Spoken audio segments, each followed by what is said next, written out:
The Confluence fleet sent a message first. It was transmitted in a dozen languages, translated by computers that expected cooperation. The voice was calm, almost bored. Unidentified vessels occupying Collection Facility 773. You are in violation of Confluence commercial regulations. Power down your weapons and prepare for security inspection. Resistance will be met with appropriate force. Marcus stood in the command center and listened to the message. Around him, his crew waited for his response. They had 4 captured ships, barely functional weapons, and 5,000 humans who had learned to fight in less than a month. The Confluence had 15 military vessels, energy shields, and weapons that could probably vaporize the entire station. The smart move was to surrender. Accept whatever punishment came, hope for mercy, maybe negotiate for better treatment. That's what a reasonable person would do. Marcus had stopped being reasonable the moment he woke up in a slaughterhouse. He opened a communication channel. This is Marcus Chen, commander of the Human Resistance Forces. You harvested my people for 300 years. You used us as livestock while we slept. You marked our homeworld for future harvesting. We received your message. Here's ours. Go to hell. He closed the channel and gave the order his people had been waiting for. All ships weapons free. Hit them with everything. The battle started badly for the Confluence. They weren't expecting an actual fight. The stolen ships that launched from the station were modified in ways that made no sense to alien engineers. The humans had stripped out luxury cabins and replaced them with weapons. They had removed safety systems to boost engine power. They had turned cargo ships into suicide vessels loaded with explosives. The first human ship rammed a Confluence escort vessel at full speed before they could raise shields. The explosion destroyed both ships and sent debris tearing through 2 other enemy vessels. The Confluence fleet scattered, their formation breaking as they realized they weren't dealing with a simple takeover situation. They were dealing with humans who had decided that death was preferable to going back in the cages. Kenji commanded one of the other ships, a captured Kelmar security vessel they had renamed Retribution. He flew it like a maniac, dodging energy blasts and returning fire with the modified weapons Sarah's teams had built. The weapons weren't elegant, but they worked. Kinetic rounds tore through shields that were designed to stop energy weapons. The Confluence hadn't fought an enemy that used projectile weapons in thousands of years. Target the command ship, Kenji shouted to his crew. Take out their coordination and they'll fall apart. The Retribution dove toward the largest Confluence vessel, taking hits that melted through armor and killed 2 of his crew. But Kenji kept flying, kept pushing forward until they were close enough to target the enemy ship's bridge. They fired everything, every weapon, every missile, emptying their magazines in one desperate strike. The Confluence command ship's shields held, but barely. Alarms blared across their bridge as systems overloaded. The captain, a being from a species called the Toreth, stared at the tactical display in disbelief. What are they doing? They're throwing away their lives. His tactical officer made a sound that might have been fear. Sir, we're detecting energy signatures from the station. They've activated weapons we didn't know existed. On the station, Sarah's teams had been working in secret. They had found the military manufacturing templates and used them to build something the Confluence had never seen. Railguns. Simple, brutal weapons that used electromagnetic force to throw metal at incredible speeds. The station shuddered as 6 of these weapons fired simultaneously. The projectiles were essentially telephone poles made of tungsten, moving at a significant fraction of light speed. They hit a Confluence cruiser before its shields could adjust to the threat. The kinetic energy was devastating. The cruiser split in half, its fusion reactor going critical and adding a small sun to the battlefield. The Confluence fleet finally understood what they were facing. These weren't animals. These were warriors who knew they were outmatched and didn't care. The fleet admiral sent a priority message to Confluence Command. We need reinforcements. The humans are sentient and hostile. Repeat, they are sentient and fighting back. But reinforcements wouldn't arrive for days. The fleet had to deal with the situation now. Marcus watched the battle from the command center, his hands gripping the console so hard his knuckles went white. They were winning impossibly against all logic and reason, but the cost was terrible. Every display showed human ships dying, brave people he had woken from sleep and sent to war. The Retribution was venting atmosphere. 2 other human ships were nothing but debris, and the station itself was taking damage, whole sections exposed to vacuum. "Sir, the Confluence fleet is regrouping," one of his officers reported. "They're forming a bombardment pattern. I think they're going to try to destroy the station." Marcus had planned for this. They couldn't win a straight fight, so they had to make it a dirty fight. He gave the order, and across the station, teams activated the contingency plan. The remaining cryopods, the ones still holding humans in sleep, were jettisoned from the station.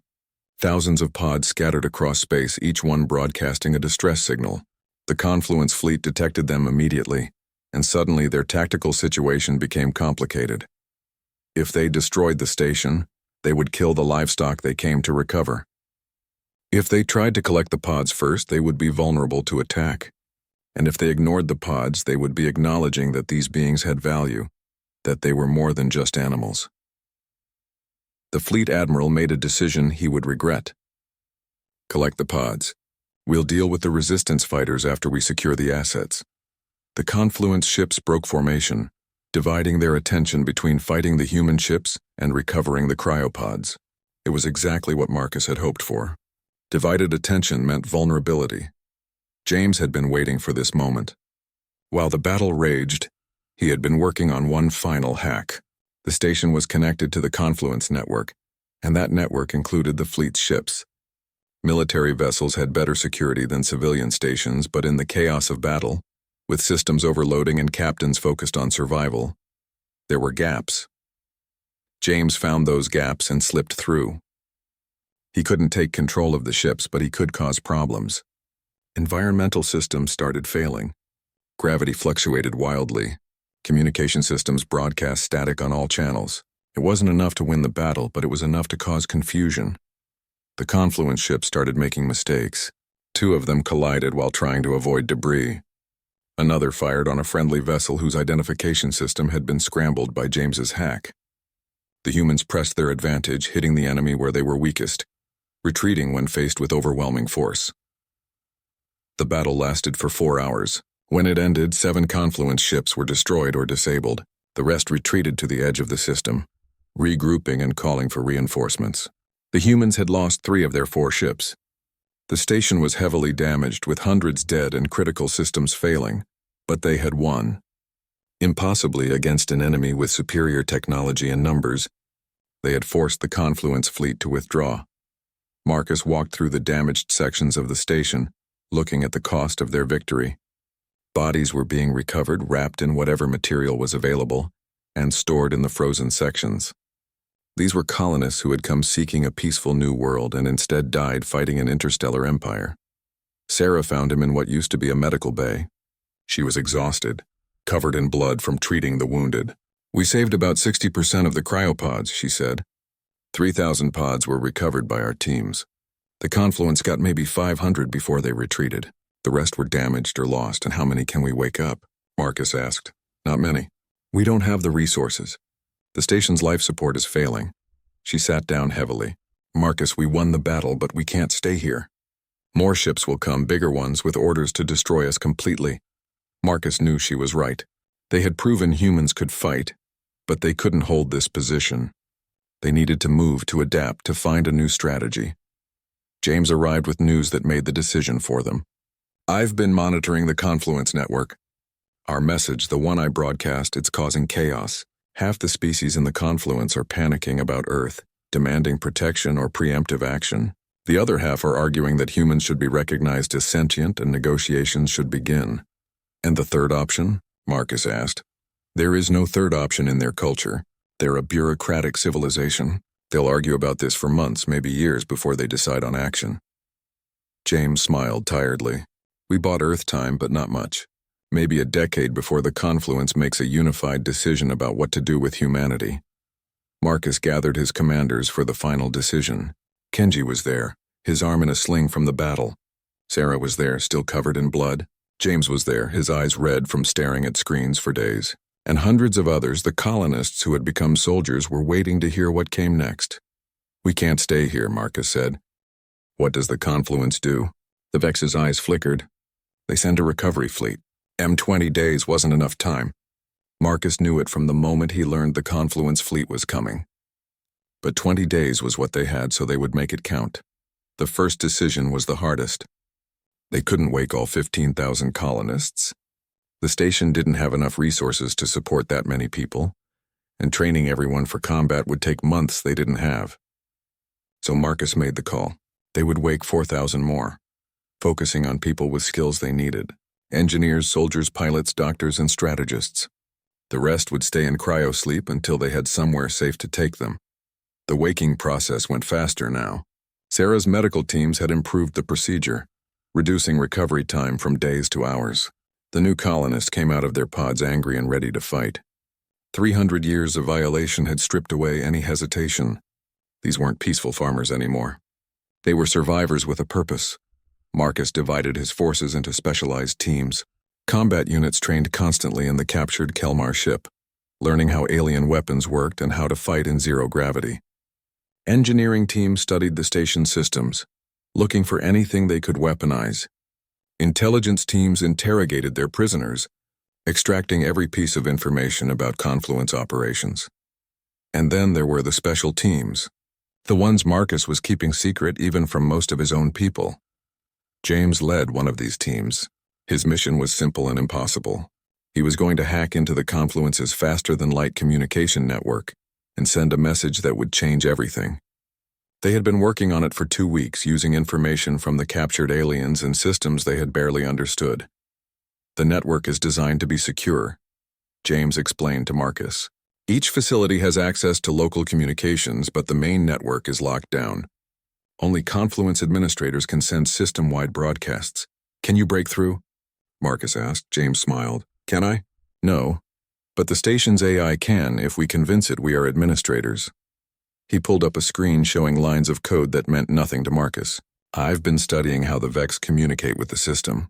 They use biological authentication, neural patterns that identify them as Confluence members. I can't fake that, but I can confuse the system long enough to open a window. How long a window? Maybe 10 minutes before the network realizes something is wrong and shuts us out. And what are we going to broadcast in those 10 minutes? James's smile got wider. The truth. Everything. What the Confluence has been doing, the species they've harvested, Earth's location. But we're going to present it differently. He showed Marcus a draft of the message. We're going to invite the Confluence to come to Earth themselves. We're going to tell them that humanity knows about them now. And we're waiting. Marcus read the message and understood the strategy. If the Confluence thought Earth was warned and preparing for war, they might hesitate. They might waste time gathering intelligence, arguing about whether humans were actually sentient, debating the cost of a military operation. Every day of delay was another day for Earth to prepare. Sarah led another secret team, and their work was darker. She had been studying Confluence biology with a purpose that went beyond medical knowledge. She was looking for weaknesses, for ways to hurt them that they would never expect. The Vex are easy, she told Marcus in private. Their shells are tough, but their joints are vulnerable. Standard firearms work fine. She pulled up a display showing a Kelmar anatomy. These are harder. Their skin is like stone. They breathe methane and they can survive in vacuum for short periods. But they have one weakness. She pointed to a spot on their torso. This organ here regulates their temperature. If it's damaged, they overheat and die within minutes. How do we target something that specific in the middle of a firefight? Sarah showed him modified ammunition they had been developing in secret, armor-piercing rounds with a shaped charge. They'll punch through the stone skin and deliver a payload directly to the thermal organ. She had more displays showing other Confluence species, each with notes on their vulnerabilities. The Confluence never developed military technology for fighting other sentients. They've been peaceful for so long that they've forgotten how to be afraid. We're going to remind them. The moral weight of what they were planning sat heavy on Marcus's shoulders. They were about to commit acts of war against an interstellar civilization. They were going to kill, sabotage, and terrorize. Part of him, the part that had volunteered to establish a peaceful colony on a new world, was horrified by what he was becoming. But the larger part, the part that woke up in a slaughterhouse, didn't care about morality anymore. It cared about survival. It cared about protecting Earth. It cared about revenge. On the 18th day, they made a discovery that changed everything. One of the engineering teams had been exploring a sealed section of the station they had previously ignored. Inside, they found something that made Marcus's blood run cold and his heart race at the same time. It was a data archive, and it contained the original mission files from the Perseverance. But not just the public files, the ones that talked about farming and exploration. These were classified military files encrypted and hidden in the ship's systems 300 years ago. The truth was simple and devastating. The Perseverance had never been just a colony ship. It had been a military operation disguised as one. Earth's governments, knowing that the universe might be hostile, had seeded their colony missions with hidden military technology.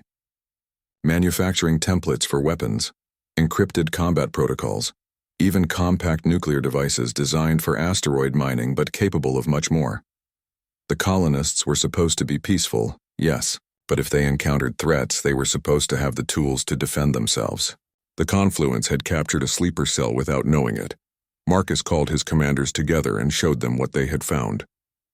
The manufacturing templates alone were worth more than everything they had scavenged from the station. With these, they could build real weapons, not improvised devices. They could build ships, armor, maybe even small spacecraft. How long to start production? Marcus asked the chief engineer.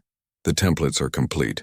We have the station's fabrication systems. If we dedicate all resources to it, we can start producing equipment in 3 days. She paused. But the Confluence fleet arrives in 2 days. Kenji spoke up. Then we use what we can build in that time and we save the rest for later. Even if we have to abandon the station, we take these templates with us. The final 2 days were a blur of preparation. The fabrication systems ran constantly, building weapons, armor, and tools. The combat teams trained with the new equipment, learning how to use weapons that their ancestors had designed centuries ago. The intelligence teams finalized their understanding of Confluence fleet tactics, preparing for a battle that everyone knew they would probably lose. Sarah woke another 1,000 colonists, people with specific skills they needed for the coming fight.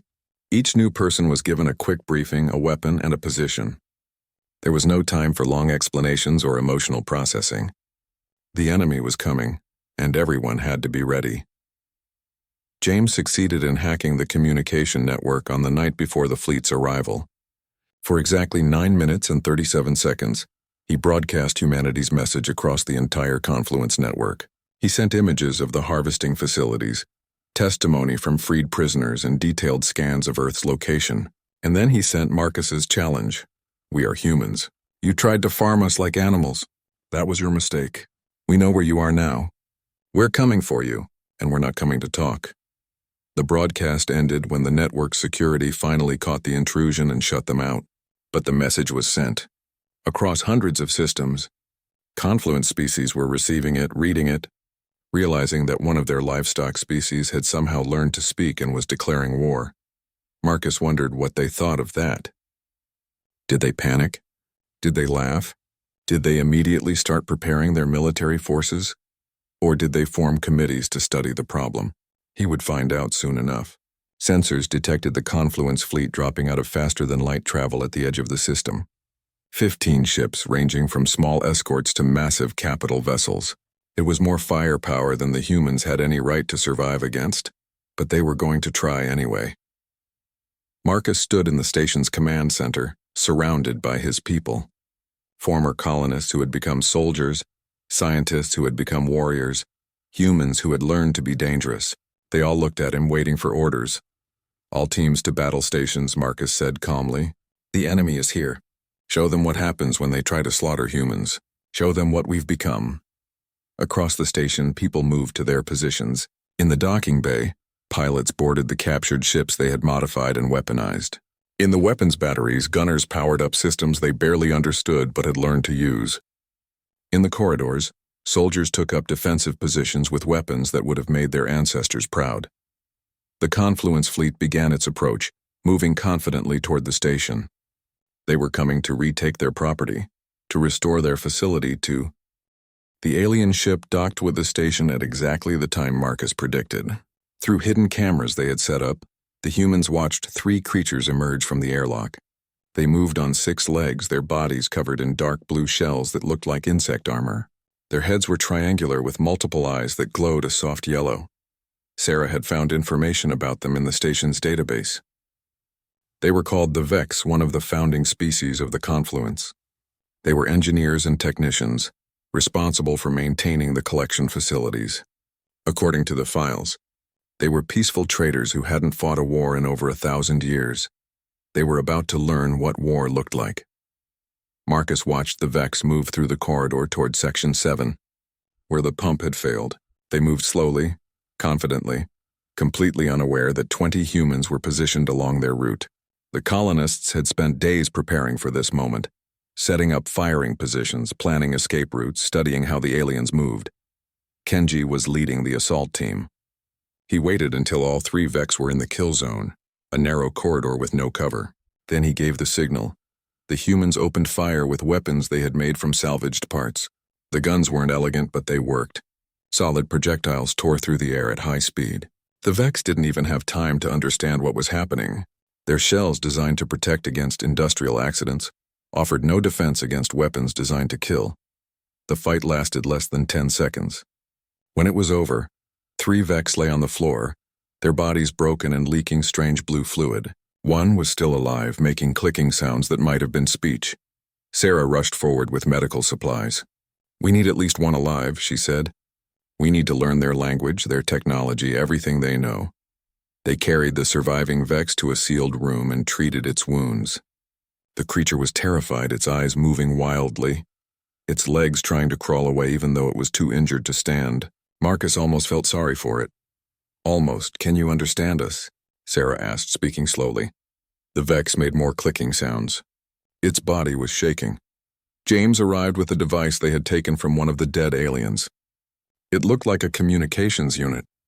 He activated it, and after a moment, a mechanical voice spoke in English. Translation active. "Please identify yourself." The Vex stopped clicking and stared at the device.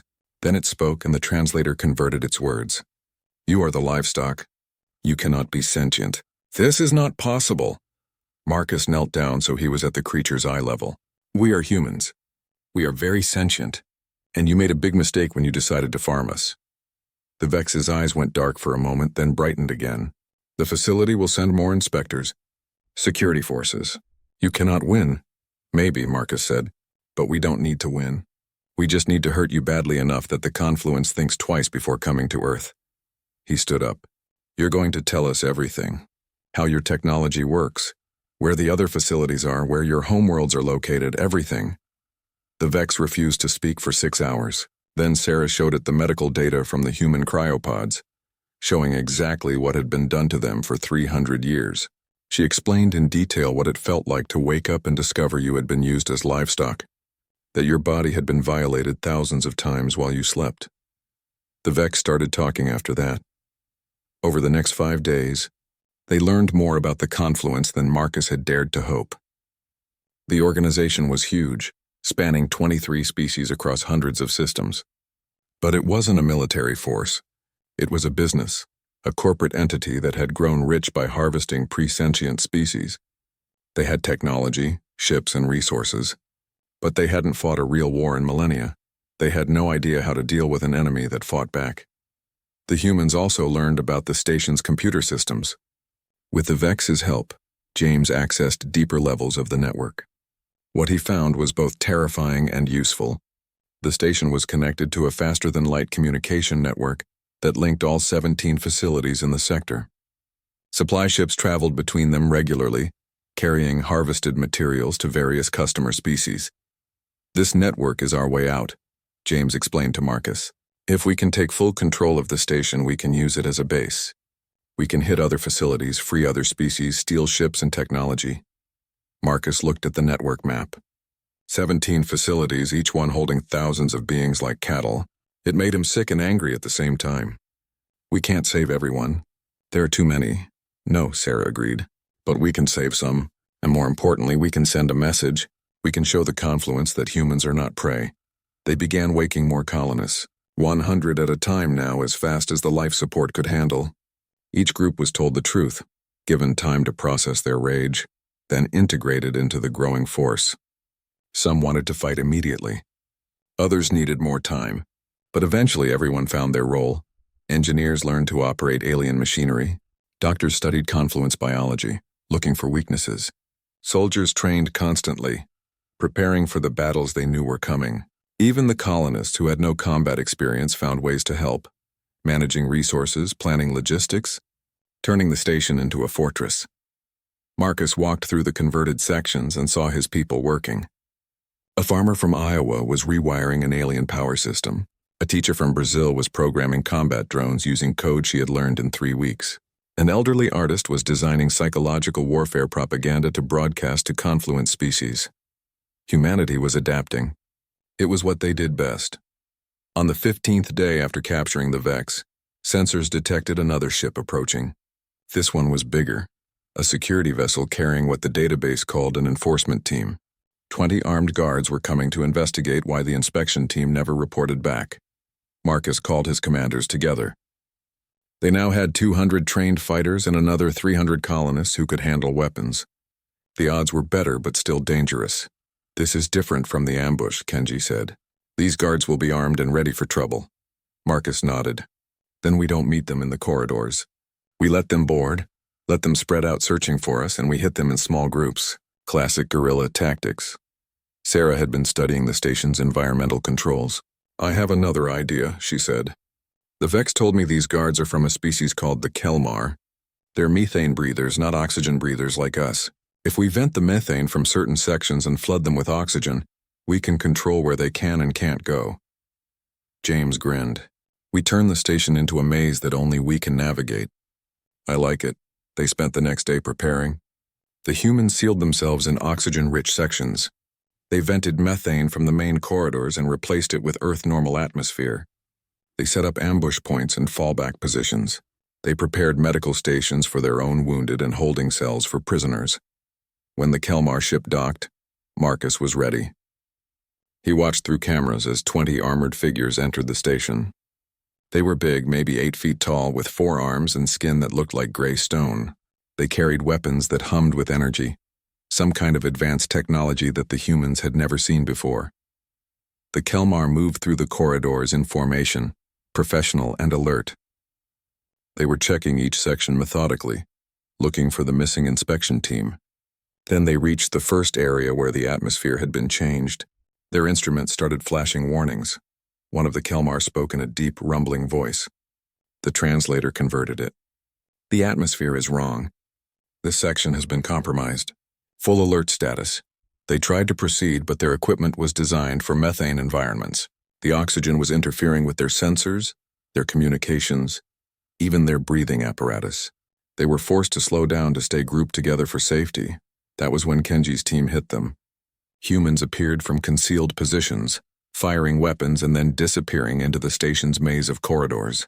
The Kelmar tried to return fire, but their energy weapons were designed for ship-to-ship combat, not close quarters fighting in narrow corridors. The bolts of energy went wide, hitting walls and ceiling. The battle was brutal and fast.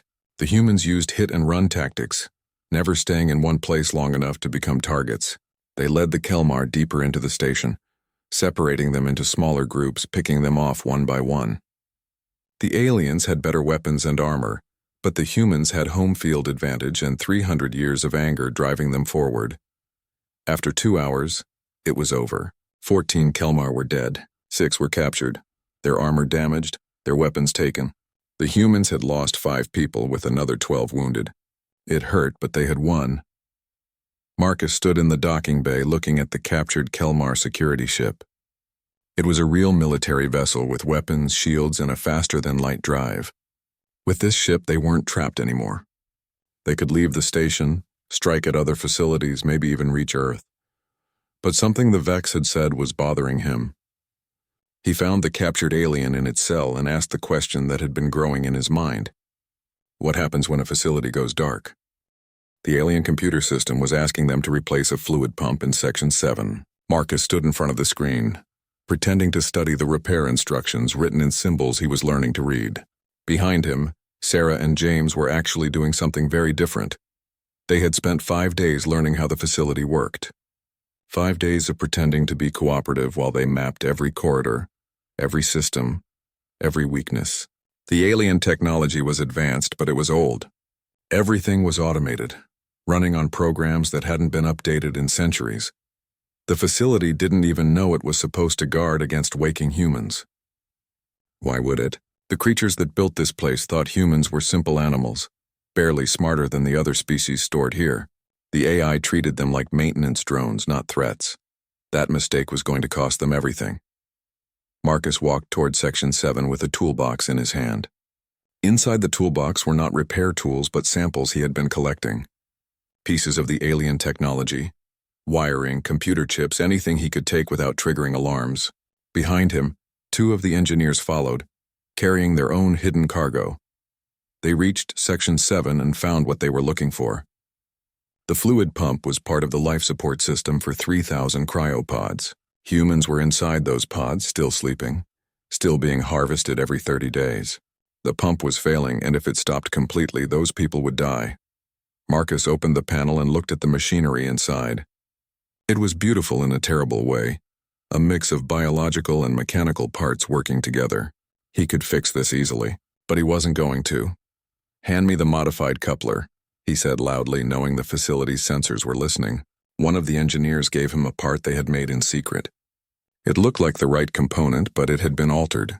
When installed, it would work perfectly for about 3 weeks. Then it would fail in a way that looked like natural wear and tear. Marcus installed the part and closed the panel. "Pump is fixed," he reported to the computer. "Running diagnostics now." The screen showed green indicators. The facility was satisfied. It didn't know that Marcus had just planted a time bomb in its systems. They returned to their section and found Sarah waiting with news. "I figured out how the harvesting works," she said, pulling up medical data on a screen. "The alien technology keeps the bodies in perfect stasis, but it also stimulates cell growth and regeneration. That's why the colonists can be harvested repeatedly without dying." "Can we reverse it?" Marcus asked. "If we wake people up, will they be healthy?" Sarah nodded. "The process was designed to keep them healthy. Their bodies are actually in better condition than when they first went into cryosleep. The technology is healing any defects, keeping them young." She paused. "The only damage is going to be psychological. When they wake up and learn what's been done to them for 300 years. James had been exploring the station's computer network, carefully moving through systems the AI considered low priority. What he found made him call everyone together. "You need to see this," he said, his face tight with anger. On his screen were files and files of data. Shipping manifests, distribution routes, product catalogs. Marcus read through them, his stomach turning with every line. The station they were in was called a collection hub. It serviced over 40 different species, trading in biological materials across dozens of star systems. Humans were listed as product code 773. The catalog entry described them as versatile protein sources with rapid regeneration capabilities. But that wasn't the worst part. James opened another file and Marcus felt his blood turn cold. It was a survey report about Earth. Detailed scans of the planet's population, biology, resources. The report was 320 years old, created before the Perseverance even launched. Earth had been marked as a renewable resource world. The aliens had cataloged humanity, studied them, and decided to let the population grow naturally. In another 100 years, they planned to return to Earth and harvest on a planetary scale. "They're planning to farm our entire species," Sarah whispered. Marcus stared at the report, at the casual way it discussed harvesting billions of humans like they were crops ready for picking. The rage he felt was so pure it almost felt cold. "How many facilities like this exist?" he asked. James checked the files. 17 in this sector alone. The organization running them is called the Confluence. It's a coalition of species that industrialized food production about 2,000 years ago. They find pre-space travel species, catalog them, and either harvest them or wait for the population to grow. "Do they ever just ask?" one of the engineers said bitterly. "Do they ever try to trade instead of steal?" James shook his head. According to these files, they only trade with species they consider sentient. They measure sentience by technology level and brain activity during cryosleep. Humans scored too low. They think we're smart animals, nothing more. Marcus looked at his crew. 12 people against an industrial empire that spanned star systems. 12 people who were supposed to be farmers and scientists and explorers, but they weren't just that anymore. "We need more people," Marcus said. "We need to wake up more colonists, but we have to be smart about it. If we wake everyone at once, we'll run out of food and air before we can do anything." Sarah pulled up the colonist database. 15,000 names. 15,000 people who had volunteered for a new life among the stars. She filtered the list, searching for specific skills. "We have 300 people with military backgrounds. Veterans, security personnel, combat engineers. If we wake them first, we'll have trained fighters. We also need more engineers and technicians, James added. People who can learn to use the alien systems against them. They developed a plan. They would wake 50 people at a time, focusing on those with combat and technical skills.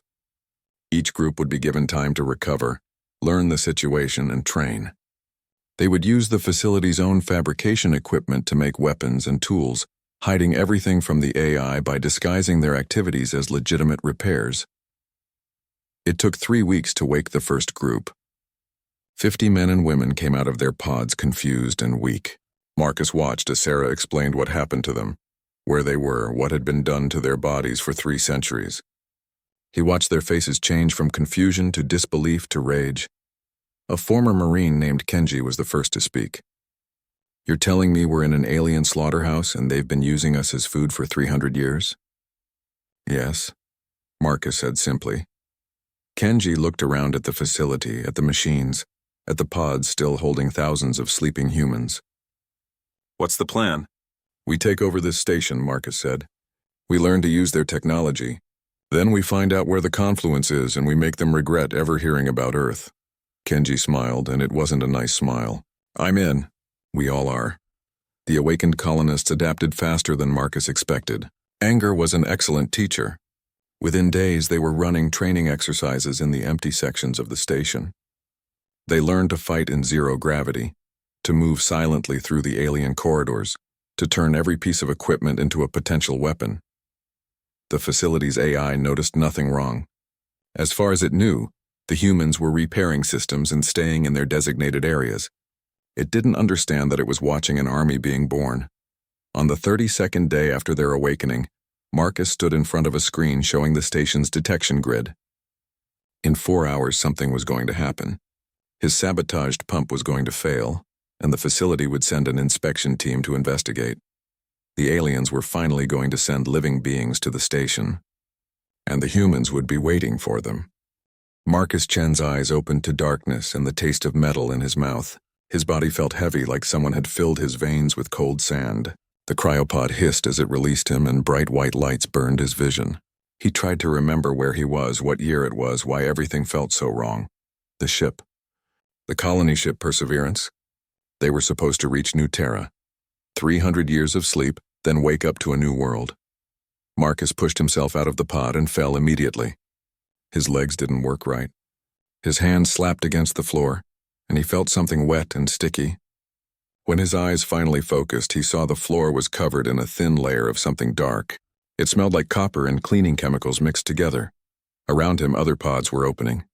Sarah Okonkwo, the medical officer, was coughing up blue fluid.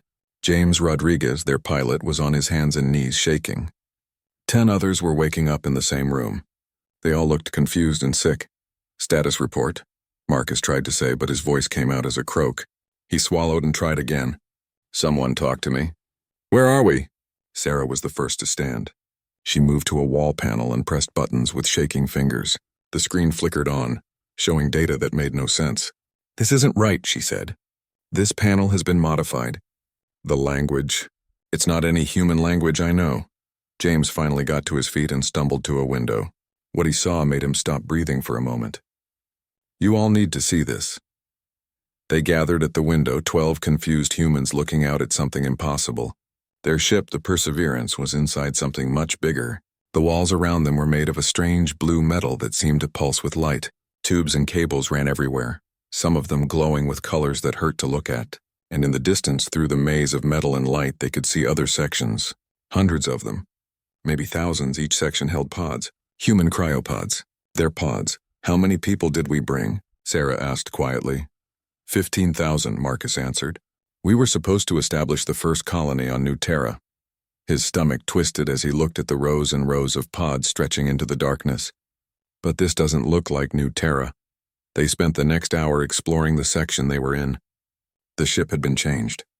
The walls had been cut and rebuilt. New machines had been installed. Things that looked like they grew instead of being built. Everything had labels in that strange alien writing. Sarah found the first clue.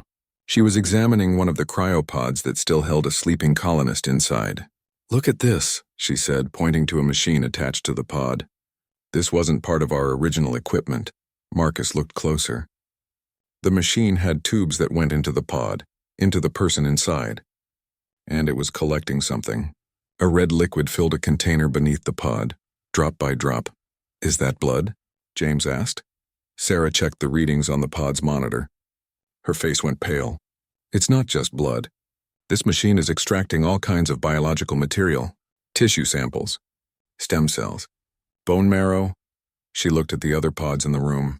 They all had the same machines attached. "They're harvesting from our people." The word hung in the air like poison. Harvesting.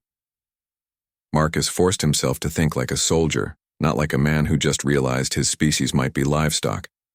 "Check the computer systems. Find out how long we've been here and what happened to our ship." They split up. Sarah and 2 others worked on the medical systems. James tried to access the ship's navigation. Marcus and the rest searched for any kind of log or record that might explain what happened to them.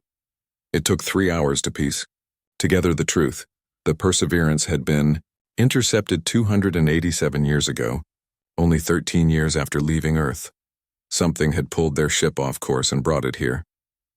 The log showed the ship's AI trying to resist, trying to wake the crew, trying to send a distress signal. Then the logs just stopped. Whatever took them had modified their ship while they slept. The cryopods had been upgraded with alien technology to keep the humans alive indefinitely. But not for mercy. For production. Sarah found the extraction schedules. Every 30 days, the machines harvested biological material from each sleeping human. The colonists' bodies would regenerate what was taken, and 30 days later, the cycle would repeat. For almost 3 centuries, their people had been used as a renewable resource. "They're farming us," Sarah said. Her voice was empty, shocked. "We're in some kind of automated food production facility." James found something worse in the navigation data. "We're not alone here. This station is massive. I'm seeing dozens of sections like ours. Different species, different biology, but the same setup." He pulled up images on a screen. Strange creatures in pods, all of them being harvested while they slept. "This is an industrial operation." Marcus made himself look at the data, made himself understand what they were dealing with. Whoever built this place had turned living beings into products. They had automated the entire process, probably to avoid thinking too hard about what they were doing. "Why did we wake up?" one of the engineers asked. "If this has been running for 300 years, why wake us now?" Sarah found the answer in the maintenance logs. "The systems are failing. The alien technology has been degrading for years. The automated repair protocols tried to fix the problems, but they couldn't. So the facility's main computer decided to wake specialists who might be able to repair the equipment." She looked at Marcus. "It woke us because we're engineers, medical staff, technical experts. It needs us to fix the machines that have been harvesting our people." The silence that followed was heavy. They all understood what that meant.